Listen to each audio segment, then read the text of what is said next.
Salam damai sejahtera Bapak Ibu, saudara-saudari yang terkasih dalam Kristus.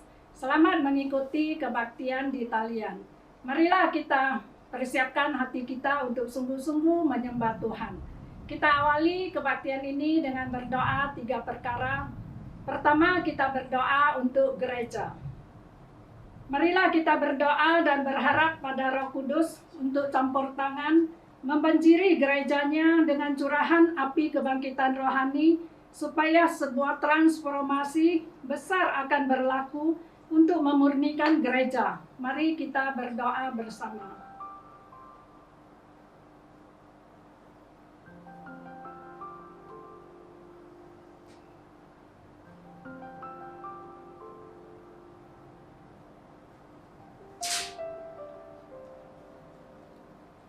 Kedua, kita berdoa untuk iman jemaat.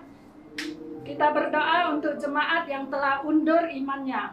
Memohon Tuhan mengurapi kita, memberi kebijaksanaan melangkah dalam iman untuk membawa penghiburan, sukacita, dan memberitakan Injil kepada mereka yang telah hilang harapan. Marilah kita berdoa bersama.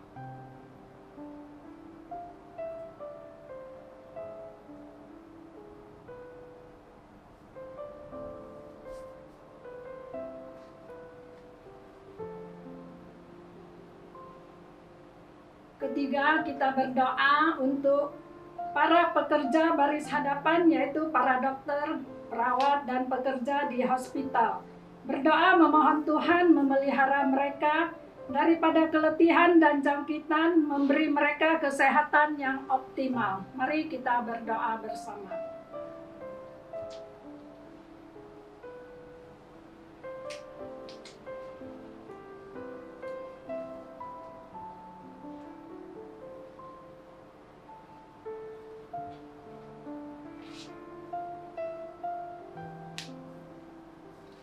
Kita teruskan dengan seruan ibadah.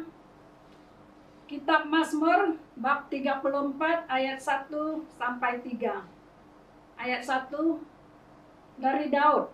Pada waktu ia pura-pura tidak waras pikirannya di depan Abimelek, sehingga ia diusir lalu pergi. Aku hendak memuji Tuhan pada segala waktu. Puji-pujian kepadanya tetap di dalam mulutku. Ayat 2. Karena Tuhan jiwaku bermegah, biarlah orang-orang yang rendah hati mendengarnya dan bersukacita. Ayat 3, muliakanlah Tuhan bersama-sama dengan aku. Marilah kita bersama-sama memasyurkan namanya. Tibalah saatnya kita bersorak-sorai bagi Tuhan. Mazmurkanlah kemuliaan namanya. Muliakanlah dia dengan puji-pujian lagu. Pujilah nama Tuhan. Kiranya nama Tuhan dimasyurkan sekarang ini dan selama-lamanya.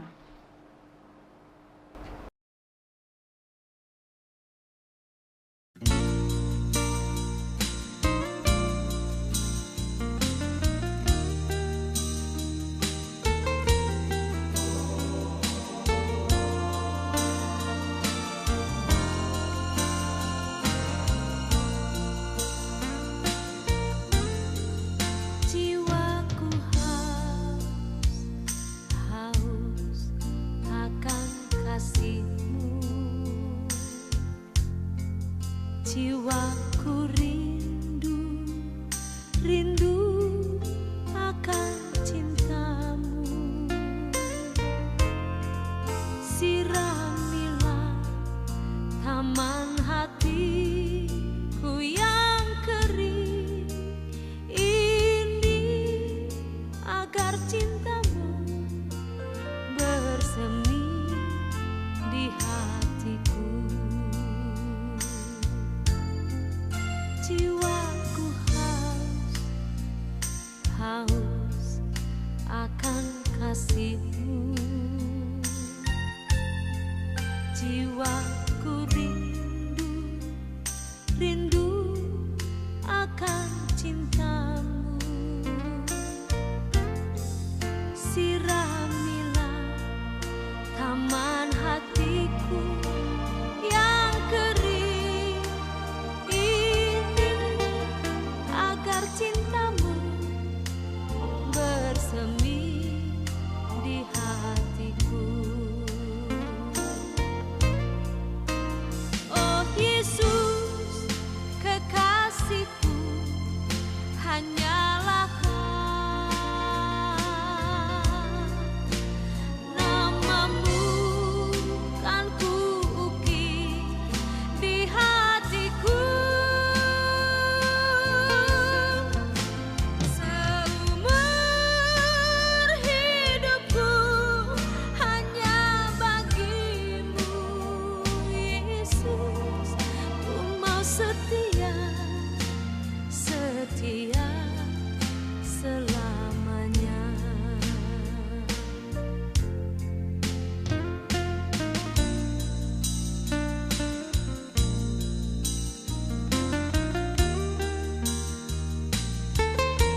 Siramilah taman hatiku yang kering ini, agar cintamu bersemi di hatiku.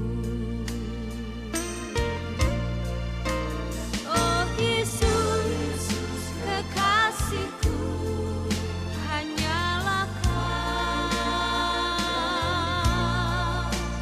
Namamu kan kuukir di hatiku. Seumur hidupku hanya bagimu, Yesus.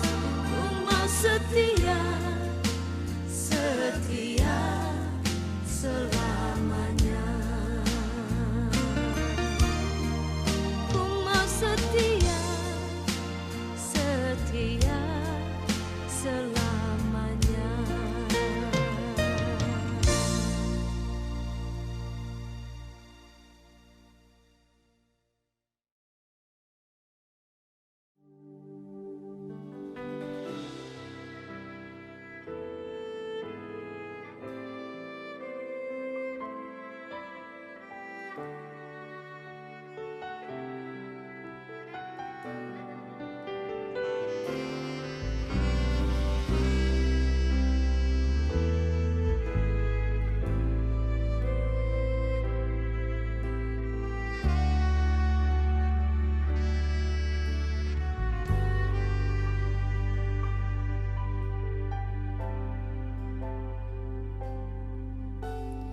Yesus,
Mari kita bangkit untuk bersatu dalam doa.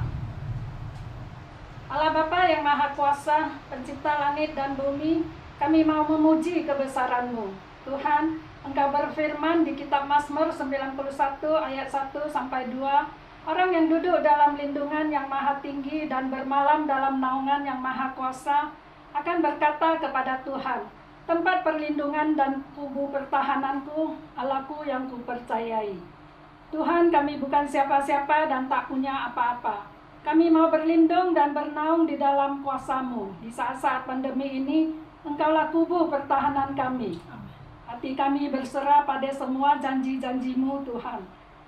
Tuhan, kami berdoa memohon belas kasihan-Mu, karena kami percaya kuasa-Mu sanggup memulihkan penularan virus dan menyembuhkan pasien yang terinfeksi COVID varian baru ini. Tuhan, Engkau berfirman di kitab Pengkhotbah 3 ayat 1, untuk segala sesuatu ada masanya, untuk apapun di bawah langit ada waktunya.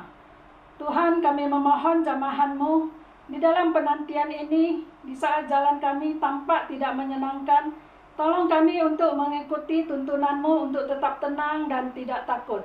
Sebab firman-Mu itu pelita bagi kaki kami dan terang bagi jalan kami. Tuhan, kuatkanlah iman kami pada saat godaan menyerang, jadikan kami sabar dan bertahan, kiranya iman dan pengharapan kami tidak meninggalkan kami. Kami percaya Engkau senantiasa menyertai kami, Tuhan. Tuhan, urapi saudari Audrey, dan firman yang disampaikan datangnya dari Engkau. Roh Kudus-Mu mencerahkan setiap hati yang mendengarkan firman-Mu dan berakar di dalamnya. Kebaktian ini dari awal sampai akhir kami serahkan di dalam tangan-Mu, Tuhan. Tutup bungkus kami dengan kuat kuasa darah-Mu, Tuhan Yesus. Terima kasih telah mendengar doa kami. Terpujilah segala kemuliaan bagi nama-Mu, Tuhan. Dalam nama-Mu, Tuhan Yesus Kristus kami berdoa. Amin. Kita teruskan dengan doa ilham. Mari kita baca bersama. Tuhan Yesus, kami berdoa bahwa dalam kuasa Roh Kudus, Tuhan bukalah hati kami, supaya kami beroleh sukacita mengisytiharkan atau membaca firman-Mu. Berbicaralah dalam hati kami melalui firman-Mu, dan agar firman-Mu berkobar-kobar dalam hidup kami hari ini. Amin. Bacaan Alkitab, Mazmur bab 51 ayat 12 sampai 14. Marilah kita baca bersama. Ayat 12, jadikanlah hatiku tahir ya Allah, dan perbaharuilah batinku dengan roh yang teguh. Ayat 13, janganlah membuang aku dari hadapan-Mu, dan janganlah mengambil roh-Mu yang kudus daripadaku. Ayat 14, bangkitkanlah kembali padaku kegirangan, karena selamat yang daripadamu, dan lengkapilah aku dengan roh-Mu yang rela. Tajuk khotbah hari ini, persembahan korban penebus salah. Saya persilakan Saudari Audrey untuk menyampaikan firman Tuhan. Shalom saudara dan saudari sekalian, selamat hari Sabat, puji Tuhan ya, dan selamat kembali untuk beribadah mengikut live streaming. Ya. Kita sudah lihat 4 persembahan korban dari 5 persembahan korban yang diperintahkan Tuhan kepada umat Israel. Ketiga-tiga persembahan, yaitu persembahan korban bakaran, korban sajian, korban pendamaian, adalah persembahan untuk menyenangkan hati Tuhan. Persembahan korban keempat yaitu korban penghapus dosa, dan kelima adalah korban penebus salah. Persembahan korban keempat dan kelima adalah persembahan korban yang wajib, yang berkaitan dengan dosa terhadap Tuhan atau diri dan sesama manusia. Persembahan korban bakaran melambangkan penyerahan hidup secara total untuk melakukan kehendak Tuhan Bapa. Persembahan korban sajian melambangkan memberi kesyukuran kepada Tuhan atas segala berkat. Persembahan korban pendamaian, keselamatan atau persembahan persekutuan melambangkan persekutuan bersama Tuhan dan antara satu sama lain. Persembahan korban penghapus dosa adalah untuk dosa yang harus dipersembahkan itu adalah wajib dan tidak untuk dosa yang tidak sengaja dilakukan, yaitu dosa kejahilan dan dosa yang dilakukan sengaja. Persembahan korban ini adalah untuk dosa setiap hari yang kita lakukan tanpa sedara. Persembahan ini membawa penyucian seorang percaya. Hari ini kita mempelajari persembahan korban kelima yang terakhir, yaitu persembahan korban penebus salah di Imamat pasal 5 ayat 1 sampai pasal 6 ayat 7. Persembahan ini adalah untuk dosa tertentu yang dilakukan. 1. Tidak sengaja dan juga sengaja yang melanggar perintah Tuhan. 2. Perlu permulihan dan pembayaran pampasan. Inilah perbezaan persembahan daripada yang korban lain. Nomor 2 ialah binatang korban adalah domba jantan sahaja. Di Imamat 5 ayat 14 mengatakan domba jantan tidak dipersembahkan dalam korban lain. Prosedurnya ialah begini. Seekor domba jantan yang tak bercacat ke mezbah bakaran. Meletakkan tangan atas domba jantan dan mengakui dosa. Binatang dibunuh dan darah disiram pada mezbah sekelilingnya. Segala lemak ekornya berlemak dan lemak menutupi isi perut, buah pinggang, umbai hati, korban domba jantan dibakar atas mezbah bakaran. Imam boleh masak daging korban dan makan di tempat kudus. Persembahan korban penebus salah adalah persembahan seperti penghapus dosa. Hanya persembahan ini juga termasuk bayaran pampasan untuk dosa tertentu. Ada dosa tertentu yang tidak ada pampasan, tetapi ada dosa terhadap Tuhan dan manusia mempunyai pampasan. Dan selepas menyedari dosa, penyembah harus membayar pampasan kepada orang yang tersalah dan mempersembahkan seekor domba jantan kepada Tuhan. Kita mesti faham, setiap dosa kita lakukan terhadap manusia juga dosa terhadap Tuhan. Persembahan ini adalah untuk pemulihan antara sesama. Bilakah perlu mempersembahkan persembahan korban penebus salah? Di Imamat pasal 5 ayat 1 sampai 6 sampai 7 ayat 7 telah mencatat untuk dosa tertentu. Nomor 1, Imamat 5 ayat 1, saksi terhadap sesuatu dosa. Jika seseorang berbuat dosa kerana tidak tampil dan menawarkan diri untuk menjadi saksi tentang sesuatu yang didengar, dilihat atau diketahuinya, maka dia perlu menanggung akibatnya. Kamu yang telah nampak atau tahu yang dilakukan oleh seorang, tetapi enggan memberi keterangan. Ini seperti orang yang telah menipu orang lain dan kamu adalah saksi, tetapi enggan membongkarnya. Kamu telah bersahabat dalam dosa itu. Atau kamu nampak seorang telah mencuri dompet orang, tetapi enggan memberitahu. Kamu sudah bersahabat dalam dosa curi itu. Imamat 5 ayat 5 mengatakan, apabila seseorang bersalah dalam salah satu hal tersebut, hendaklah dia dengan serta-merta mengakui dosa yang telah dilakukannya dan hendaklah dia memberi Tuhan pampasan bagi dosanya, yaitu seekor anak domba atau kambing betina. Nombor 2, dosa yang tertentu bersumpah dengan sembarangan di Imamat 5 ayat 4 sampai 7. Jika seseorang ikut gerak hatinya lalu tanpa sengaja bersumpah secara sembarangan dengan bibirnya untuk berbuat jahat atau berbuat baik, kemudian disedarinya akan hal itu, maka dia bersalah dalam hal salah satu sumpahnya. Manusia bersumpah dan berjanji waktu keperluan, tetapi selepas masalah selesai, mereka lupa janji terhadap Tuhan. Atau waktu sakit tenat, bersumpah dan berjanji setia kepada Tuhan, kerana perlu penyembuhan Tuhan. Dan selepas sembuh, sudah lupa sumpah.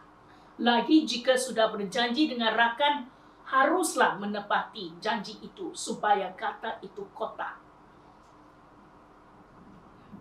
Contoh yang lain, ada orang yang membuat ucapan sumpah palsu atas nama Tuhan apabila tertangkap mencuri barang jiran atau gagal pulang harta yang diamanatkan. Pampasannya ialah Imamat 5 ayat 5. Jadi, apabila seseorang bersalah dalam satu hal tersebut, hendaklah dia dengan serta-merta mengakui dosa yang telah dilakukannya. Dan hendaklah dia memberi Tuhan pampasan bagi dosanya, iaitu seekor anak domba atau kambing betina. Di sini kita harus ambil perhatian. Bilangan 30 ayat 2. Apabila seorang lelaki bernazar untuk memberikan sesuatu kepada Tuhan ataupun bersumpah tidak akan melakukan sesuatu perkara, dia tidak boleh memungkiri janjinya. Dia harus melakukannya segala yang dikatakannya. Ya. Ini oleh itu janganlah kita cepat, janganlah kita terburu-buru untuk bernazar. Nombor 3, Imamat 5 ayat 14. Berdosa terhadap perkara suci milik Tuhan. Jika seseorang melakukan kemungkaran dan tanpa sengaja berbuat dosa dalam hal berkaitan dengan perkara suci milik Tuhan, maka sebagai tebusan kesalahannya. Ada 2 perkara sini. Perkara suci milik Tuhan, yaitu perkakas di gereja. Contohnya, barangan Tuhan di gereja digunakan untuk pelayanan dan untuk keperluan umat Tuhan. Oleh itu, janganlah kita tidak jujur ambil barangan kegunaan dari gereja. Segala yang diberi melalui pelayanan adalah daripada Tuhan. Oleh itu, janganlah kita tamak, tetapi bersyukur apa yang diterimanya. Persembahan persepuluhan dan biasa. Dosa tidak sengaja kerana gagal memberikan persembahan yang diwajibkan untuk Tuhan. Ini berkenaan dengan persembahan persepuluhan dan persembahan biasa. Persembahan persepuluhan harus diberi dan wajib. Tetapi persembahan biasa adalah seperti persembahan korban saja, sukarela, pemberian kesyukuran. Di Matius 22 ayat 21, berikanlah apa yang menjadi milik Kaisar kepada Kaisar dan berikan apa yang menjadi milik Tuhan kepada Tuhan. Berilah persembahan persepuluhan kamu kepada Tuhan, kerana Tuhan yang memberikan segala kepada kita dan pemberianmu dengan bersyukur. Nombor 4, seorang yang tidak sengaja melanggar perintah Tuhan. Jika seseorang berbuat dosa dan melakukan satu daripada mana-mana larangan Tuhan, meskipun dia tidak menyadarinya, maka dia bersalah dan perlu menanggung kesalahannya. Contohnya ialah begini. Firman Tuhan kata, jangan ada barangan jijik, iaitu gambar seni Tuhan palsu, seperti gambar barangan sembah orang yang tidak kenal Tuhan, atau dewa-dewa orang sembah, atau barangan sebelum kamu menjadi Kristian, yang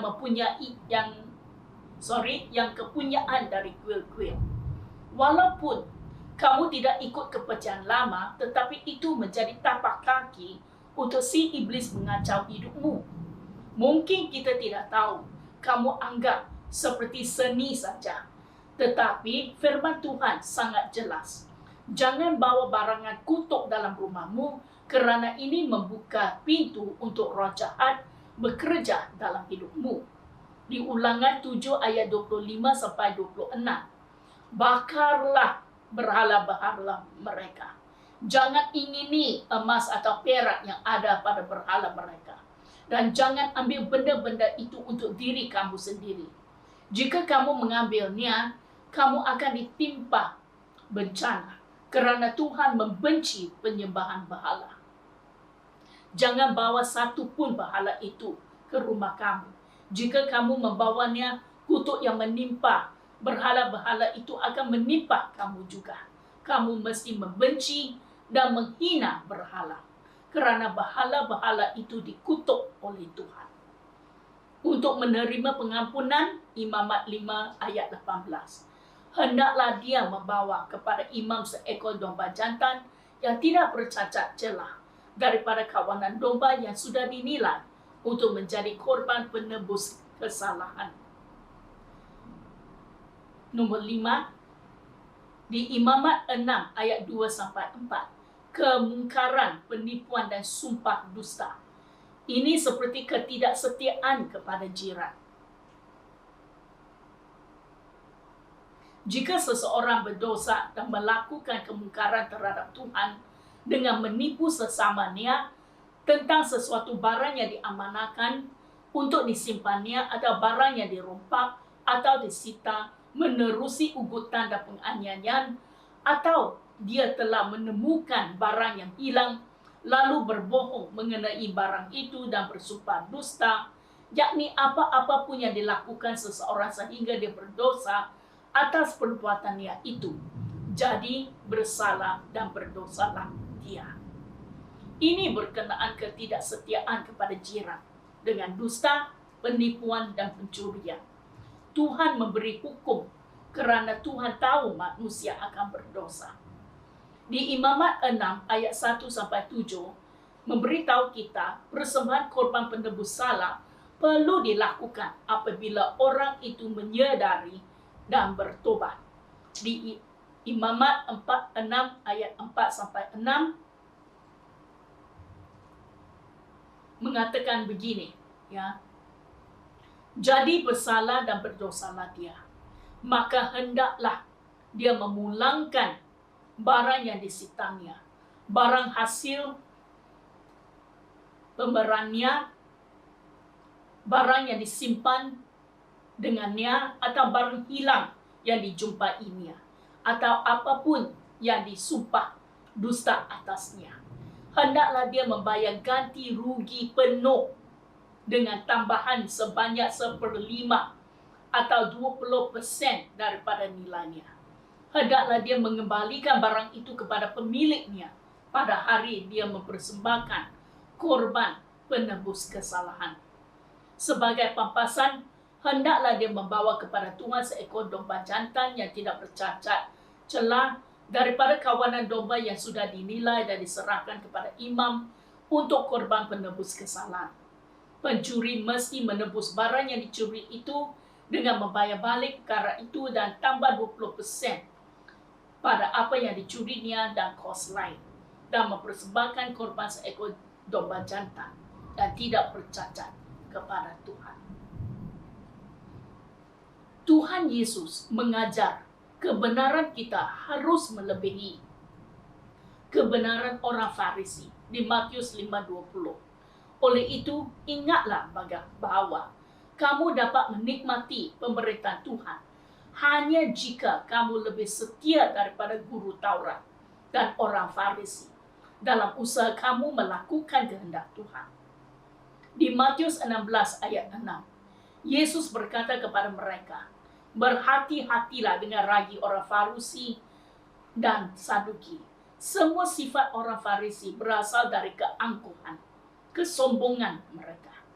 Apakah ragi orang Farisi dan Saduki? 1. Munafik. 2. Kebenaran diri dan kepandaian diri. Nombor 3. Memandang rendah dan menghina orang. Ini bermaksud janganlah kita bersikap seperti orang Farisi, mau tunjuk kepada orang ramai kesalehan mereka dan bersikap sombong, memandang rendah dan menghina kerana anggap mereka tidak sebaik mereka. Di Perjanjian Lama, untuk mempersembahkan korban penebus salah, penyembah harus mengakui dosa dan mempersembah seekor domba jantan. Untuk dosa dan pulang barang, tambah 20% nilai barang itu sebagai ganti rugi atau pampasan kepada orang yang disakiti atau yang telah salah. Pengertian rohani ini, persembahan korban penebus salah dan impaknya atas orang percaya. Tuhan Yesus telah menjadi korban penebus salah kita sebagai korban domba jantan.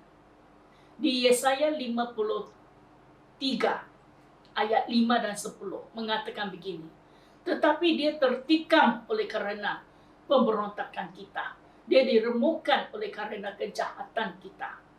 Ganjaran yang mendatangkan keselamatan bagi kita ditimpa kepadanya. Dan oleh bilu-bilunya kita menjadi sembuh. Tetapi Tuhan berkehendak meremukkan dia dengan kesakitan. Apabila ia menyerahkan dirinya sebagai korban penebus salah, ia akan melihat keturunannya, umurnya akan lanjut, dan kehendak Tuhan akan terlaksana olehnya. Tetapi dia dilukai karena dosa kita. Dia disiksa kerana perbuatan jahat kita. Kita diselamatkan kerana hukuman yang ditanggungnya. Kita disembuhkan kerana luka-lukanya.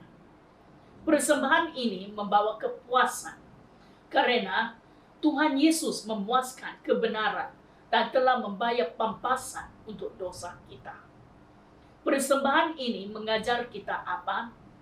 Persembahan ini mengajar kita supaya bertanggung jawab atas perbuatan sendiri, semada berbuat dengan kesedaran atau tidak.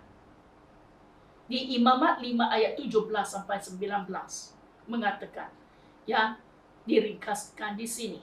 Walaupun dilakukan tanpa sedar, juga harus bertanggung jawab atas perbuatannya. Firman Tuhan sudah diberi kepada kita, supaya kita tahu apa yang betul dan apa yang salah. Di Mikra 6 ayat 8, kita bertanggung jawab atas apa yang kita tahu yang berkenan pada Tuhan. Tuhan telah memberitahu kita apa yang baik, perkara yang dituntut oleh Tuhan daripada kita adalah supaya kita berlaku adil, selalu mengamalkan kasih, dan dengan rendah hati hidup bersatu dengan Tuhan kita. Setiap orang tiada ada alasan. Roma 1 ayat 20. Sejak Tuhan menciptakan dunia, sifat-sifat Tuhan yang tidak kelihatan, baik kuasanya yang kekal maupun keadaannya sebagai Tuhan, dapat difahami oleh manusia melalui segala yang sudah diciptakannya. Oleh itu manusia sama sekali tidak mempunyai dalih untuk membela diri. Bila kita gagal mengakui dosa, ini membuat penebusan tidak berkesan. Selepas Roh Kudus menginsafkan kita akan dosa, kita harus mengakui dosa dan meminta pengampunan dari Tuhan. Dan darah Yesus menyucikan kita, yang tercatat di 1 Yohanes 1 ayat 9. Tetapi jika kita mengakui dosa kita kepada Tuhan, dia akan menepati janjinya dan berlaku adil. Dia akan mengampunkan dosa kita dan menyucikan kita daripada segala kesalahan. Oleh itu, marilah kita ikut teladan Daud, di mana selepas berzina dengan Batsheba, dia mengakui dosanya. Dia tidak memberi alasan, tetapi hanya ucap bahawa dia berdosa terhadap Tuhan. Tuhan telah mengampuni dia, tetapi anak yang dilahirnya meninggal. Mari kita belajar dari doa Daud waktu dia telah berdosa. Bagaimana dia berdoa supaya dipulihkan dalam perhubungan kepada Tuhan. Ya Tuhan, ciptakanlah hati yang murni bagiku. Baharuilah batinku agar menjadi teguh. Daud minta Tuhan membaharui batinnya. Kita juga perlu dibaharui dalam batin kita supaya teguh. Janganlah buang aku daripada hadirat-Mu. Janganlah ambil roh-Mu yang suci daripadaku. Daud sungguh menghargai roh Tuhan dalam hidupnya dan yang memberi kuasa untuk hidup suci. Oleh itu, marilah kita juga berbuat demikian. Menghargai roh Tuhan dalam hidup kita, supaya memimpin kita ke dalam perjalanan rohani kita. Buatlah aku gembira lagi karena penyelamatan daripadamu, dan berilah aku hati yang rela mentaati-Mu. Daud selepas bersungguh-sungguh mengakui dosa dan diampuni oleh Tuhan, minta Tuhan supaya memberi kegembiraan dalam batinnya kerana penyelamatan Tuhan, dan meminta roh Tuhan memberi hati yang suka mentaati firman-Nya. Kesimpulan, bagaimana memperhatikan persembahan korban penebus dosa di perjanjian baru bagi orang percaya. Terima Tuhan Yesus yang telah bayar harga penebusan dan pampasan untuk dosa kita. Kita harus mengakui dosa yang dilakukan dan perlu minta pengampunan daripada Tuhan dan juga daripada orang yang kita sakiti. Ini sebagai pemulihan perhubungan. 3. Jika telah mencuri atau menipu orang, itu semua barang atau wang harus dikembalikan. Ya, sampai sini saja ya khotbah saya hari ini. Saya harap ya setiap daripada kita yang mendengar firman Tuhan, ya ada dosa-dosa tertentu, haruslah kita mengakui di hadapan Tuhan seperti Daud. Jangan cari alasan, jangan cari apa-apa dalih ya untuk menghindari daripada pengakuan dosa. Mari kita datang kepada Tuhan. Tuhan mau mengampuni kita, Tuhan mau kita dipulihkan. Ya, asalkan kita bertobat. Puji Tuhan, mari kita berdoa. Tuhan Yesus, saya berterima kasih akan firman-Mu. Segala Tuhan dosa yang kita lakukan, Tuhan sudah catat. Tuhan sudah tahu pikiran kita. Kebanyak kali anak-Mu, umat-Mu berdosa terhadap-Mu. Kita menjadi munafik. Ya, Tuhan, kita tidak maafkan orang. Tuhan, kita selalu mencari kesalahan orang. Maafkan kami, Tuhan. Tetapi hari ini, Dikau, Tuhan Yesus, adalah korban penebus salah kita. Dan kami terima pengorbanan-Mu. Dan kami katakan, Tuhan, ampun kita. Dan hari ini juga, Tuhan, kita serah diri kami kepadamu. Baharuilah batin kami, Tuhan Yesus. Dan bagi kepada kita kegembiraan daripada penyelamatan-Mu. Supaya roh-Mu, Tuhan, di dalam kita selalu menuntut dan memimpin kita ke jalan yang benar. Dan juga kepada ya hidup yang suci. Terima kasih, Tuhan. Engkaulah Tuhan kami. Kami menjunjung Dikau dan kami menyembah Dikau. Engkaulah Tuhan kami. Tiada Tuhan yang lain. Terima kasih, Tuhan. Dalam nama Yesus Kristus kami berdoa. Amin.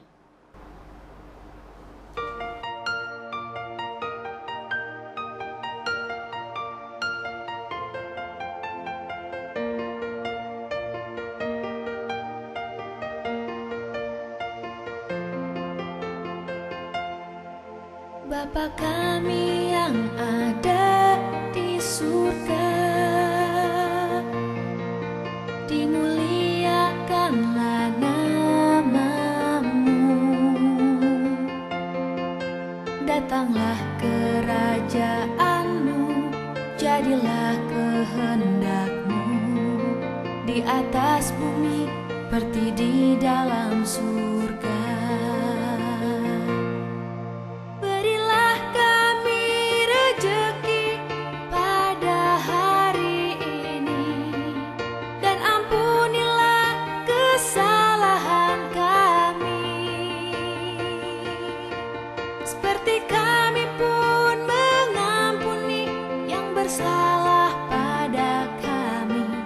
Dan janganlah masukkan kami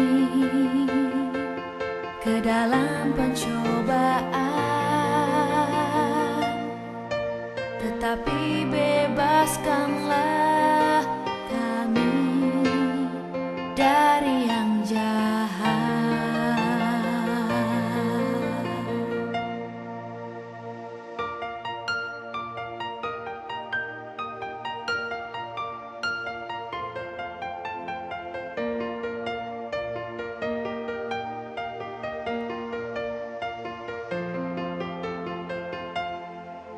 Bapa kami yang ada di surga, dimuliakanlah nama-Mu. Datanglah kerajaan-Mu, jadilah kehendak-Mu di atas bumi seperti di dalam surga. Berilah kami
Mari kita terima berkat Tuhan.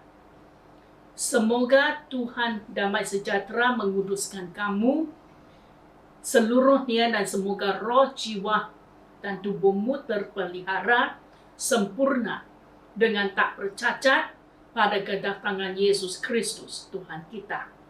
Amin.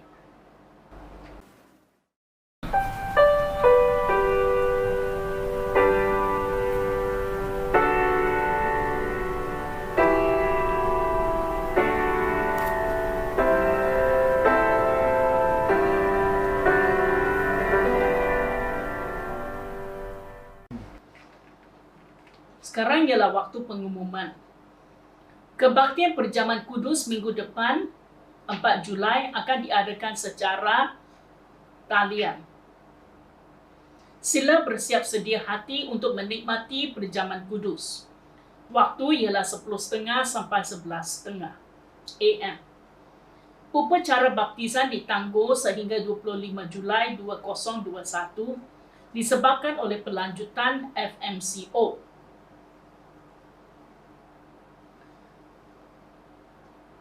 Bantuan prihatin Gereja Methodist Tampin, ya, kita adakan bantuan prihatin ini. Tujuannya ialah memberi bantuan kewangan kepada ahli gereja yang kehilangan pendapatan akibat pandemik COVID-19. Gereja akan memberikan bantuan prihatin selama 3 bulan selepas permohonan diluluskan. Tarikh permohonan bermula pada 15 Jun. Pemohon harus memberi maklumat pribadi yang benar untuk mengelakkan daripada bantuan diberhentikan. Sesiapa yang perlu sila hubungi Saudari Audrey.